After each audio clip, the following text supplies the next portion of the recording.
नमस्कार दोस्तों, मैं आपका दोस्त शशि भूषण गर्ग। आज डेट 28 मार्च 2022 हो गई है।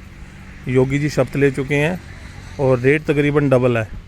यही जगह पे हम 6 महीने पहले आए थे तो 15,000 के आसपास का रेट था और आज यहाँ पे 31,000 का रेट है। ये 6% आबादी के प्लॉट हैं।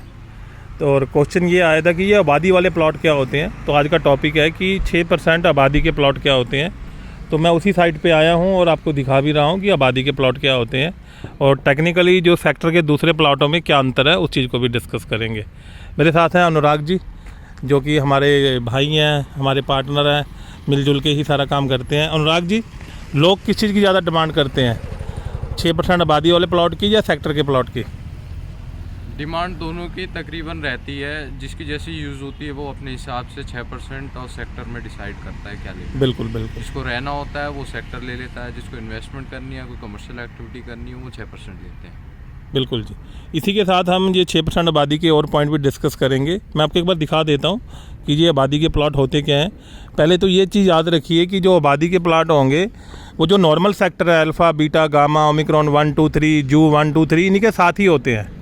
ऐसा नहीं है कि इनको कोई पाकिस्तान के आसपास काटेंगे या अफ़गानिस्तान के आसपास देंगे, वो वहीं होते हैं। बस अंतर क्या होता है कि जिन किसानों को ज़मीन सरकार ने एक्वायर की होती है, तो ये हमारे देश की गाइडलाइंस हैं कि जब आप ज़मीन एक्वायर करोगे, मुआवजा तो दोगे, मुआवजा के साथ अब मान लो कोई किसान है, खेती भी करता है और वहीं रहता है, अब उसे घर भी तो देना है।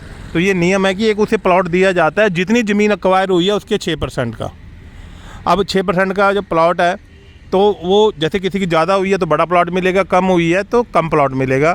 पर नॉर्मली ज़्यादातर एक गांव में लोगों के पास एक जैसी ज़मीन होती है। जैसे कहते हैं कि दिल्ली का चनक्यापुरी एरिया में मीर बंदे रहते हैं, साउथ एक्स में मीर रहते हैं, लक्ष्मी नगर शकरपुर में गरीब रहते हैं। तो गाँव में भी ऐसे होता है। ज़्यादातर एक गाँव के लोगों की हैसियत एक जैसी होती है। कोई एक आधा धन्ना सेठ हो तो बड़ा प्लॉट मिल जाता है, बाकी सबको 6% के हिसाब से प्लॉट मिल जाते हैं। ठीक है जी। और मैं कुछ टेक्निकली पॉइंट भी आपको बता देता हूँ। देखिए, एक तो ग्रीन बेल्ट सब में बराबर मिलेगी। ये आप ग्रीन बेल्ट देख रहे हैं, ये बराबर मिलेगी। अब पॉइंट रहता है कि जब भी 6% के प्लॉट मिलते हैं तो किसानों की ज़मीन के बदले प्लॉट तो मिलेगा फ्री में, पर जो डेवलपमेंट चार्ज है वो सरकार लेती है किसान से। अब डेवलपमेंट चार्ज के जैसे ये बिजली लगाई है, देखिए जी, ये बिजली लगी है। उसके बाद ये देखिए नालियाँ बनी हैं, इसमें नालियाँ बनी हुई हैं, पानी, बारिश के पानी की नालियाँ हैं। ये नालियों के पैसे, ये नालियाँ बनी हुई हैं। और ऐसे इसमें सीवरेज डाला हुआ है, सारे इसके अंदर सीवरेज डाला हुआ है। और ये रोड, जो रोड बनी है, रोड के पैसे। और डेवलपमेंट में ये पेड़ पौधे आगे सारी, इसे मेंटेन करना, इसके पैसे हो गए। तो ये पैसे किसानों से चार्ज किए जाते हैं।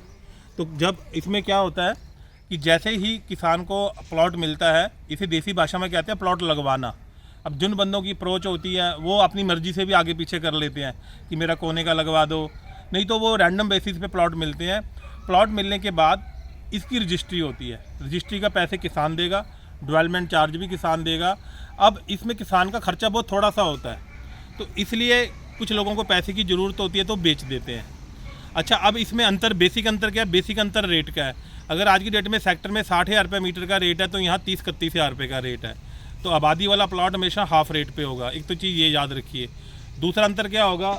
दूसरा अंतर होगा इंफ्रास्ट्रक्चर का। आप देखिए, जैसे आप अभी स्वर्ण नगरी चले जाएँ, ओमिक्रॉन 1 2 3 चले जाएँ, तो वहाँ की सड़कें ज़्यादा बेटर होंगी, वहाँ की नालियाँ ज़्यादा बेटर होंगी, क्योंकि वहाँ से सरकार को पैसा आता है।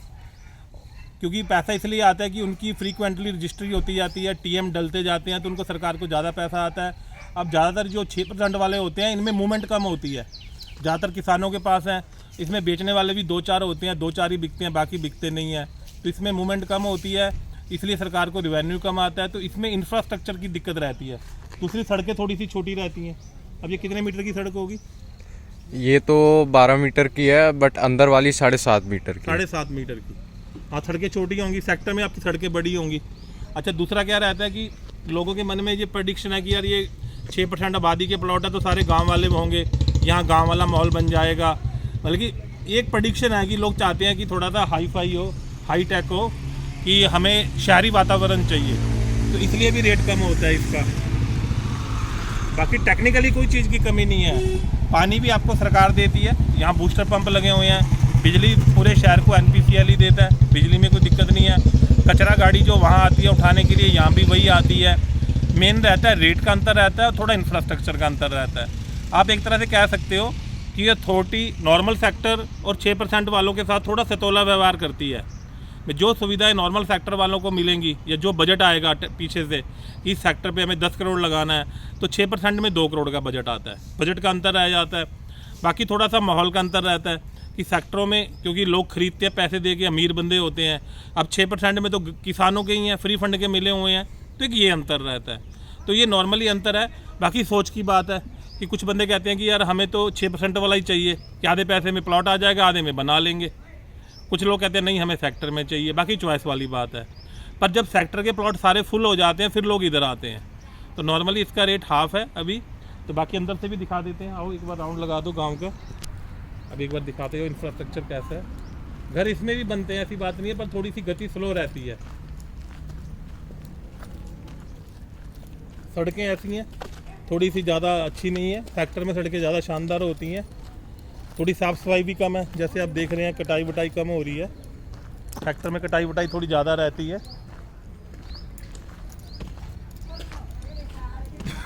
एक इसमें और फ़ायदा रहता है कि 6% आबादी में आप 30% कमर्शियल यूज कर सकते हैं और बाकी 70% आप रहने के लिए यूज कर सकते हैं। कि नीचे आपको दुकान बनानी है, दुकान बना सकते हैं और ऊपर आप रिहाइश कर सकते हैं। तो देखिए यहाँ भी काम चल रहा है, तो आप अपनी सुविधा के अनुसार यहाँ भी बना सकते हैं। देखिए पीछे भी घर बने हैं अभी, ये अभी ताज़ी कंस्ट्रक्शन है। ये 6 महीने पहले कुछ नहीं था यहाँ पे।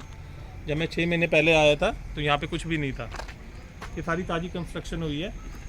तो ऐसा नहीं है कि लोग 6% में भी आते हैं, क्योंकि 1 साल पहले तो यहाँ पे कहते हैं ना कि चिड़ी का बच्चा भी नहीं दिखता था, जो कि लगातार इस रोड पे गाड़ियाँ चल रही हैं। तो शहर फैल रहा है, शहर बस रहा है और नई नई चीज़ें आ रही हैं। देखिए पानी की सप्लाई है, ये सीवरेज है, ठीक है ना जी। वो देखिए पानी की सप्लाई की टोंटी लगी हुई है। तो चीज़ें आती रहती हैं। हाँ थोड़ा सा भी है कि ये सुनसान रहता है ये वाला एरिया। तो ये बेसिक अंतर रहता है। आप अपने बजट के हिसाब से खरीद सकते हैं। अगर आपका बजट कम है तो आप 6% का ले लो, अगर बजट आपका ज़्यादा है तो सेक्टर में ले लो। तो ये बेसिक अंतर रहता है। हाँ यहाँ पे आप काम भी कर सकते हैं, ये नीचे भैया काम खोल लो और ऊपर आप रिहाइश कर लो, दोनों काम हो जाएंगे। जैसे अपने देश का कल्चर है, लोग ऐसे ही करते हैं, नीचे दुकान ऊपर मकान, कि जब दिन में थक गए 2 घंटे जाके सो लिया, फिर दुकान पे बैठ गए आगे। तो ये बेसिक चीज़ें हैं। अगर आपका बजट है तो आप यहाँ भी ले सकते हैं। थोड़ा कम बजट है तो कोई दिक्कत नहीं है रहने में, सिक्योरिटी में भी कोई दिक्कत नहीं है। हाँ थोड़ा माहौल का अंतर पड़ जाता है, वो चीज़ में दो राय नहीं है कि सेक्टर में थोड़ा सा आपको माहौल पॉलिश वाला मिलता है और यहाँ पे थोड़ा सा देसीपना तो रहेगा ही, वो चीज़ का अंतर ज़रूर है। वैसे कोई अंतर नहीं है, क्योंकि आप खुद समझते हैं कि अगर कोई चीज़ हाफ़ रेट में मिलेगी तो फिर हाफ़ रेट ही होगा। तो ये अभी हम आपको लेके आए आबादी के प्लॉट दिखाने के लिए।